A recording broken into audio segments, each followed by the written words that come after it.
I hope you're all feeling good after the whole events that happened in Durban yesterday. You did not enjoy yourself too much, so you're still to focus today. Let me salute my fellow colleagues, the generals and the district commissioners that are assisting me in fighting crime in this province together with my deputies, both from the policing side as well as the investigation. I'm here this morning in order to speak to you about the policing issues that are happening in KZN as well as in the Republic of South Africa. So I'm presenting this briefing to the citizens of this province and by extension, the inhabitants of the Republic of South Africa, specifically about the work of the political killings task team. It's been spoken about a lot, I'm sure you know that. Let me give a bit of a background about this political killings task team. In 2018, the President of the Republic, His Excellency President Ramaphosa, established the Interministerial Committee, which we refer to as IMC, which consists of the Ministers of Police, the Minister of State Security, the Minister of Defense, the Minister of Justice and Correctional Services, and Correctional Development. These ministers were given a task by the President to ensure that they deal with matters of security nature that affect political leadership in this province. You will recall that the minister had visited the family of the late Musawenkosi Qashana Mkhunu in Plesisle in Pietermaritzburg in May 2018. It was then where this IMC was established by the President. So it is a committee of ministers, not a police-directed operation, but a committee that involves different departments. The IMC at the time met and listened to the investigation report that was presented, the so-called political task team that was established before them. And their observation, amongst others, was that the task team was working in silos. It was compromised and that it did not have any investigation as well as a prosecutorial plan or strategy. As a result, there was a little or no progress in the investigation and prosecution of these cases. A decision was therefore taken by the IMC to establish a national integrated multidisciplinary task team, which consists of the South African Police Service, the National Prosecuting Authority, NPA, supported by both state security as well as correctional services, which commenced its work in July of 2018 to implement the now tried and tested analysis-led and prosecution-driven investigation strategy. As a result of the excellent performance, the political killings task team has been assigned in another presidential intervention project. I can name the few: the killing of the traditional leaders in the province of KwaZulu-Natal, as well as the murders that happened in the University of Fort Hare in the Eastern Cape.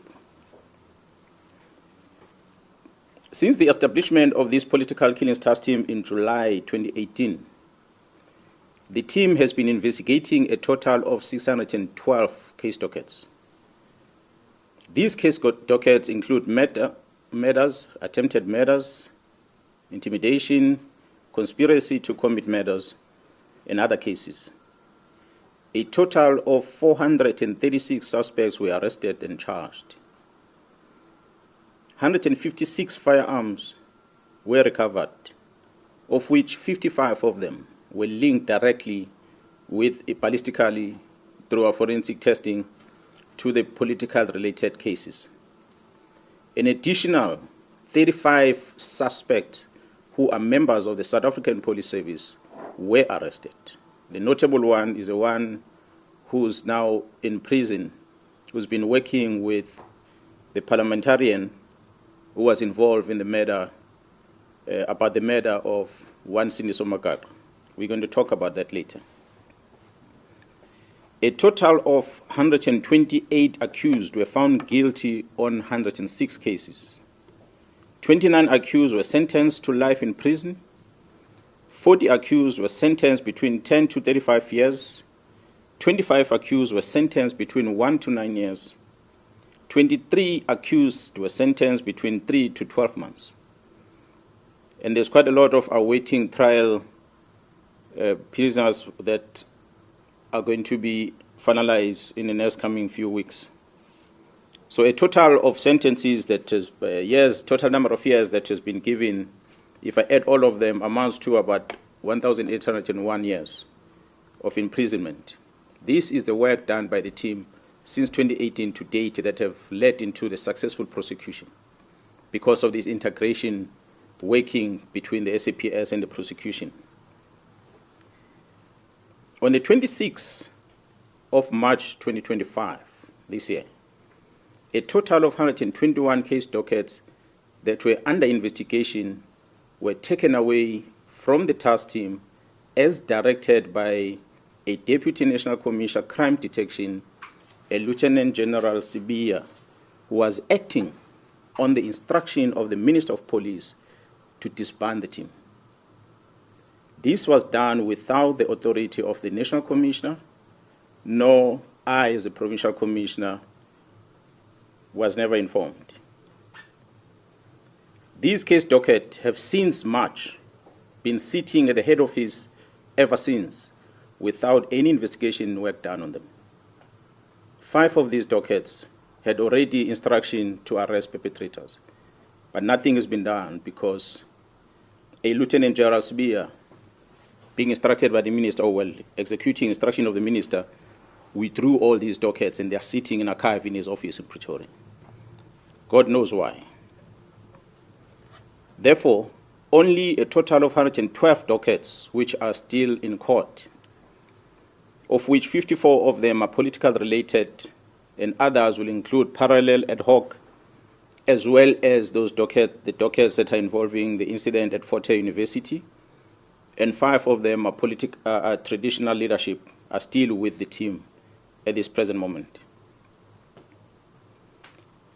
In the year 2024, a request was received from Gauteng Organized Crime Investigating Unit to assist with the investigation to dismantle the organized crime syndicate that was operating in Gauteng, that was controlled in Gauteng but operating in the rest of the country and in neighboring countries. I, as a Provincial Commissioner, took a decision to deploy 10 members from this political killings task team to go and support this organized crime unit in Gauteng. I can tell South Africans that this decision was a cause for the disbandment letter of this team because they overstepped their mandate of only focusing in KZN. They went to support Gauteng organized crime unit with the dismantling of a criminal syndicate. And I can confirm before the South Africans today that the investigation which these members were involved with in Gauteng has unmasked the syndicate. And this syndicate involves, amongst others, politicians who are currently serving in Parliament. The law enforcement officers include the members of the South African Police Service, the Metro Police, and correctional services. They include prosecutors in Gauteng province, the judiciary, and all these are controlled by the drug cartel as well as business people in that province of Gauteng. This act, of course, undermines the criminal justice system in this country. Mr. Brown Mkhwanazi sends a WhatsApp message to myself, Lieutenant General Mkhwanazi, regarding the allegation on the defeating the ends of justice matters which were widely publicized, which involves an incident that happened at the correctional service at Mpangeni in KwaZulu-Natal. Mr. Brown sends this message in September last year, long before the news came out in public about the incident that happened at Mpangeni. he sends this message. In this message that he sends to the Provincial Commissioner, he attaches a police letter and he attaches a copy of the occurrence book, a register that is used at the police station that's supposed to only be accessed by police officers. But Mr. Brown, who's not a police officer, attaches those in his message and he sends it to the Provincial Commission. His word says there is a plot to charge you. Mr. Brown Mkhwanazi also sends a screenshot of a presentation that was made on the 30th of September 2024, a presentation that was titled 2024-2025 Division Crime Intelligence Policies. He sends this to myself, Lieutenant General Mkhwanazi, as a Provincial Commissioner of KwaZulu-Natal. Surely this must have been a classified information where crime intelligence are presenting their policies. But this man has access to that, and he's not a policeman. When asked to share the copy of this presentation through that WhatsApp communication, he responded by saying, General Khan will brief you next week. There's only one General Khan in the South African Police Service, so is one Lieutenant General Sibiya in the South African Police Service. I've never heard of any other lieutenant generals in any other way in the security cluster in the country with the very same names. So I assume these are the colleagues that I know very well. He further wrote on the very same WhatsApp message. He said that, I quote, the minister is briefed. He has just arrived in Lusikisiki, end quote. You will recall, colleagues, that we had an incident in Lusikisiki, a mass murder that happened there. And the Minister of Police had gone visiting the families and that crime scene. So after this communication, the Provincial Commissioner called the Chief of Staff, Mr. Nkabinde, the Chief of Staff of the Minister of Police, and asked the Chief of Staff, who is this Brown Mkhwanazi? This Brown Mkhwanazi seems to be traveling with the Minister to Lusikisiki. Who is he? Because I've never heard of him. The response from the Chief of Staff was that Mr. Brown Mkhwanazi is an associate of the Minister, but is not employed in a department. That's when I got a confirmation about Mr. Brown Mkhwanazi. And I asked the Chief of Staff to send the phone number of this Brown Mkhwanazi, of which he did. It is that number that made me to confirm that indeed the person who's sending me WhatsApp messages is the same person that is called Brown Mkhwanazi and is from Northwest. On the 5th of March 2025, the South African Police appeared before the Portfolio Committee in Parliament. A presentation was made to this Portfolio Committee by the Provincial Commission of KwaZulu-Natal, which included the allegations of an associate of the Minister of Police, Mr. Brown Mkhwanazi. The Minister denied on record. Go and Google a visual presentation to the Portfolio Committee on the 5th of March this year, towards the end of that briefing, where the Minister of Police responded and he said he does not know this Mr. Brown Mkhwanazi. He said that in Parliament. However, the Minister confirmed that he knows this Mr. Brown Mkhwanazi during the telephone conversation that he had, which was posted on X under the handler at Load Care. This was on the 30th of March, where he confirmed that this was his comrade from Northwest. The conversation between the minister and that lady is available. You can go on X and find it on the 30th. If it has been removed from that account, as we finish this briefing, I'll share that with you. The evidence has been found in the cell phone of Mr. Vusimus, also known as Cat Nhlanhla, which shows the communication between Mr. Brown Mkhwanazi and the Minister of Police, Mr. Senzo Mchunu. As I said, this was the beginning of the closure of the political task team. I've tried to outline some sequence of events. I had said the team left for Gauteng to go and assist organized crime in Gauteng. There was a shooting incident that had occurred in April 2024, where Mr. Swart, a QTech employee, was fatally shot while entering the company premises. QTech has been a long-standing service provider to Transnet. Shortly after the incident, 3 suspects, including a warrant officer, a South African Police Service warrant officer, a detective Tau Pule, were arrested in Johannesburg.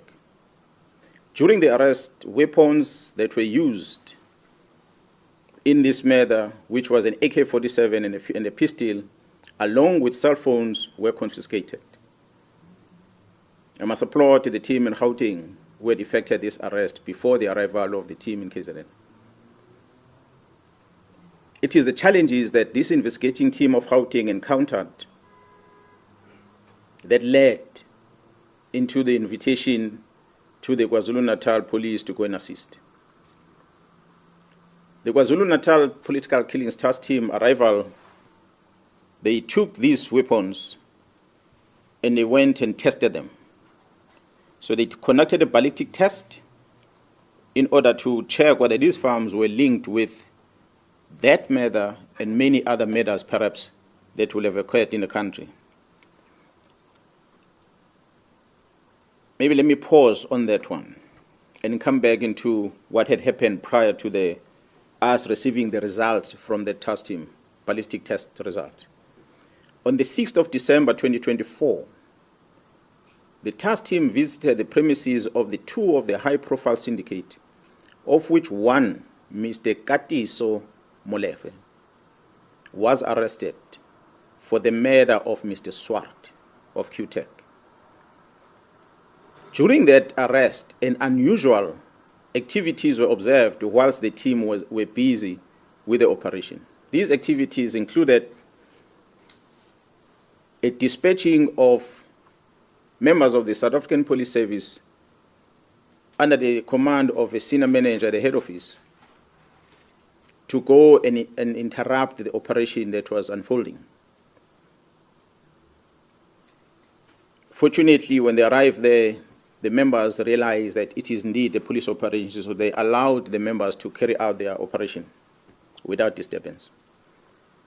On the 30th December 2024, the ballistic expert issued a ballistic report which linked these firearms not only with the murder of Mr. Swart, but these firearms were linked with a number of high-profile cases.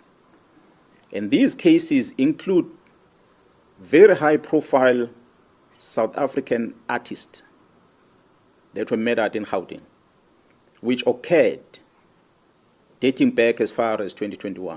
I'm not going to mention them, but we have them on record. On the 31st of December 2024, the Minister of Police, Mr. Senzo Mkhunu, issues a letter to disband the political killings task team and to suspend the filling of vacancies within crime intelligence. In January, February, and April this year, the Deputy National Commissioner Crime Detection, Lieutenant General Sibia, issued written instructions withdrawing all these cases from the task team to his office. On the 14th of May this year, 2025, the task team arrested Vusi Muzi, who is also known as Cat Nhlanhla, for an attempted murder ×3. I must highlight that this Mr. Vusi Muzi Cat Nhlanhla is an individual who was awarded a police contract of over 360 million rand in 2024. An analysis was conducted on electronic communication of this arrested person. This analysis reveals communication between the arrested Vusimus at Cat Nhlanhla, Mr. Brown Mkhwanazi, an associate of the Minister of Police, as well as the Minister of Police, Senzo Mkhwanazi. On the 1st of January, the letter is issued on the 31st. On the 1st of January, 2025, Mr. Brown Mkhwanazi sends a WhatsApp to Vusimuzi Cat Nhlanhla, and it reads as follows, I quote, "I have arranged a meeting for Sibiya and the minister. They must have a solution." And it follows another message. "The task team that came to your house and harassed you have been dissolved. They got the letter on Monday. As we speak, they are bringing all docket to Sibiya." This letter is issued on the 31st of December 2024. This communication is on the very next day, the 1st of January 2025, where it says the dockets have been called and have been sent to Sibiya. Yes, we know the dockets only were sent to Sibiya in March this year. Further analysis of the chats indicates that Vusimuzi Cat Nhlanhla is financially supporting the Minister of Police and Mr. Brown Mkhwanazi's political endeavors. This is supported by the evidence of conversation and the proof of payments of guests for January 8 traveling cost and the Ghana dinner in Cape Town, which was done in 2025. The proof of payment, we have it. As I said, we're going to share with you where Mr. Nhlanhla is sending this proof of payment to Mr. Brown Mkhwanazi. On the 2nd of January 2025, at about 10:05 in the morning, Vusimuzi Cat Nhlanhla receives a copy of the letter of the disbandment of the political killings task team from Mr. Brown Mkhwanazi, who is an associate with the Minister of Police. I pause to remind you that this is the very same Brown Mkhwanazi that the Minister of Police had denied in Parliament and later confirmed to be his comrade but not involved with police matters. But he's sending this communication. That's what we have discovered through the investigation. On the 14th of January 2025, Mr. Brown communicates with Mr. Vusimuzi Cat Nhlanhla as follows, I quote, "Sure, don't forget to work on your invoices." On the 15th January, Mr. Vusimuzi Cat Nhlanhla responds with a screenshot of an invoice that he has submitted to the South African Police Service, which I guess was due for payment on his contract. On the 26th of January 2025, Mr. Brown Mkhwanazi sent a message to the Minister of Police, Senzo Mkhwanazi, which reads as follows, I quote, "The guy of the funding in bracket 20 is also in Joburg from Tuesday. He is the one I said has a 3 billion contract with SAPS." Close quote. Open quote, again another message. "I am also meeting with the DNC and the COS today." Now, in the abbreviation, the DNC in the South African Police Service is referred to as the Deputy National Commissioner, and the COS would be, in this regard, the Chief of Staff. He says, "I'm also meeting with the DNC and Chief of Staff today in Durban for finalization of Khumalo and General Mkhwanazi's matter." Close quote. Another message reads, "DNC is waiting for the Chief of Staff here. This is very significant." Close quote. This is extracted from the communication of the arrested person. So we ask ourselves a question. Is there a theory of conspiracy targeting senior officers involving the Minister of Police in this country? On the 31st of December, we have seen Mr. Brown Mkhwanazi sending the following message to the Minister of Police, which reads, "Minister, I'm going to get the case number and the judgment for you. Now we got something proven by the court. This is a matter now which either Sibiya or the minister can charge Khumalo and apply Rule 9 of the disciplinary regulations of the South African Police Service. It took the Constitutional Court to release a man who was sentenced to life imprisonment through a forced Section 204 confession. Imagine, Comrade Senzo, after 30 years of democracy, having this kind of policing. The good thing now is that these are not allegations, but a court judgment.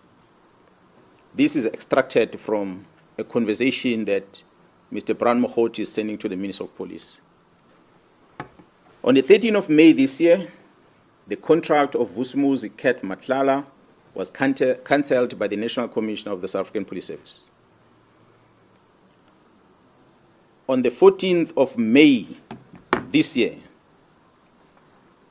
Vusumuzi Cat Nhlanhla sent a message to Brian Mkhwanazi, which reads, I quote, "Morning, just to let you know that my contract was cancelled yesterday, and I see you've been ignoring me and promising me things that never happened. Luckily, took screenshots of every conversation just in case something like this might happen. I'm taking all this to media and some to court on Friday when I do the interdict." Close quote. On the 30th of May 2025, the Investigative Directorate Against Corruption, which is referred to as IDEC, requests the exhibits from the cell phone of Vusumuzi Cat Nhlanhla from the Political Killings Task Team, and they download the content of the cell phone. IDEC is a unit that was established to deal with corruptions in the country. We don't know what is it that we're investigating for them to come and ask for these cell phone downloads. On the 25th of May, on the 30th of May, I beg your pardon. On the 25th of June this year, the project coordinator of the Political Killings Task Team is arrested by IDEC. A dramatic arrest. A dramatic arrest. On the 26th of June 2025, the accused, Katiso Katie Molefe, who was arrested by the very same task team, was granted bail. Guess that one went under the radar. The work of the organized crime in Gauteng, supported by the Political Killings Task Team, has indeed been compromised. The disbandment of the Political Killings Task Team was influenced by the sterling work that they performed in Gauteng to uncover the criminal syndicate, which involved some members of the criminal justice system operating in Gauteng province, and not because of what I presented earlier, which was the work they did in the province of KwaZulu-Natal. Their demise was as a result of them assisting Gauteng to uncover the criminal syndicate. Despite all these challenges, we acknowledge and appreciate the resilience of the members of the Political Killings Task Team. The Political Killings Task Team remains operational, albeit attempt to disrupt its work to protect and serve the inhabitants of the Republic, as enshrined in the Constitution under Section 205, subsection 3 of the Constitution of the Republic. The Political Killings Task Team remains operational. Therefore, we have embarked on a process of registering a criminal investigation in order to deal with this infiltration and control of the criminal justice system by the organized crime. We, in KZN, know that a member of crime intelligence or members of crime intelligence released classified documents and handed them over to a member of parliament. That includes vetting documents, as well as covert properties. We all know in the country that the Joint Standing Committee of Intelligence is the one that must supervise the operations of a secret fund account, not only for the South African Police Service, but all the intelligence agencies in the country. That the members of crime intelligence gave these documents to the Member of Parliament, and the Member of Parliament registered a criminal case in Gauteng where he was alleging that some of the officials within crime intelligence were issued fraudulent vetting clearance certificates. After opening the case, he sends a communication to the Minister of Police. He asks the Minister of Police to take these dockets and assign them to someone else. The Minister of Police Chief of Staff, Mr. Nkabinde, wrote a letter to the head of the NPA newly established unit, which is referred to as IDEC, Investigating Directorate Against Corruption, to investigate these cases. These are allegations of a manipulation of a vetting process, not a state capture, not corruption.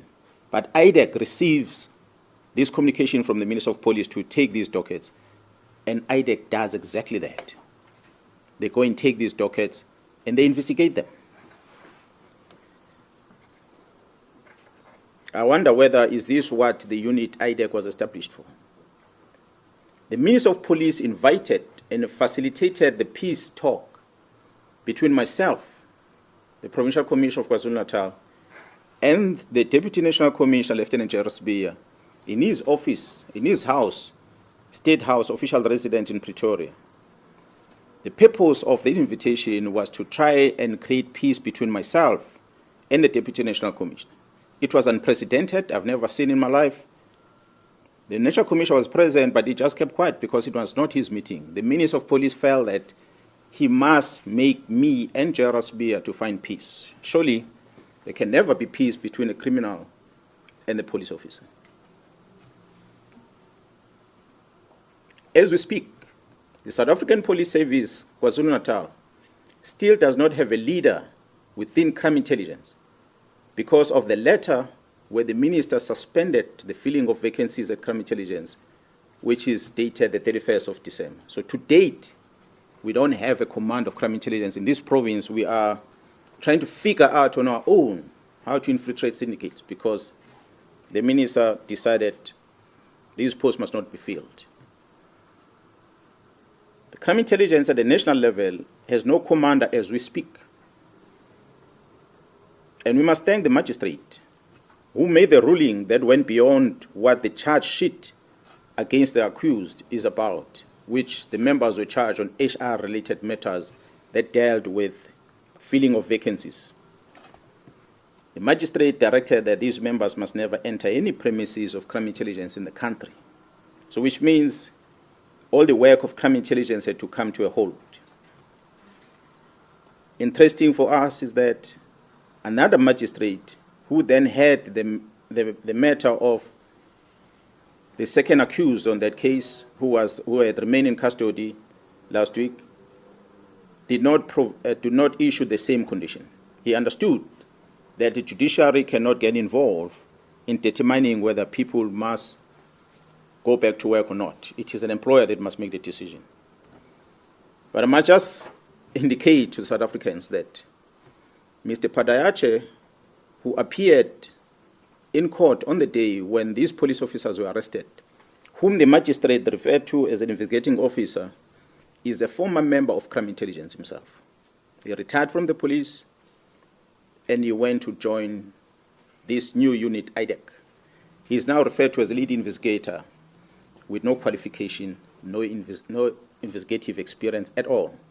But he is a person whom the magistrate directs that if anything is wanted at crime intelligence, must go via him. So he gives him a carte blanche to access anything at crime intelligence on behalf of the members that are employed to work there. The vetting section within crime intelligence has more powers than any other units within that space because they can scrutinize everything about the applicant who's applying for security clearance. And they can manipulate that security clearance process for their own benefit. So I stand here understanding, as leading this province of KwaZulu-Natal, that fighting organized crime remains a priority as directed by government. The National Commissioner remains my commander and the commander of all of us as we wear this uniform. And we must protect this badge and the police commissioner. I call on all men and women in law enforcement, the South African Police Service and Metro Police to stand up and protect our people. Yes, sometimes law can stand on the way to achieve justice, we must choose justice. Thank you so much for listening to me.